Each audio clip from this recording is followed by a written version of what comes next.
इसकी 45 एम्पेयर की बैटरी कितने की है? 6200 रुपये की है। और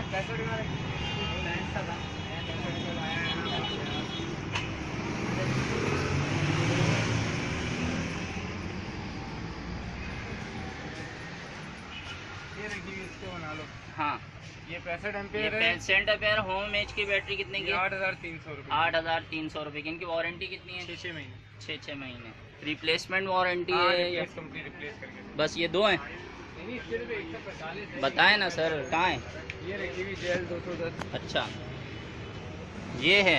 और ये 210 की है, ये जेल वाली है। जेल बैटरी है। ये कितने की है? 6500। 6500 रुपये की है। और बताएं, बस फिलहाल यही है। 165 होती है। कौन सी वाली?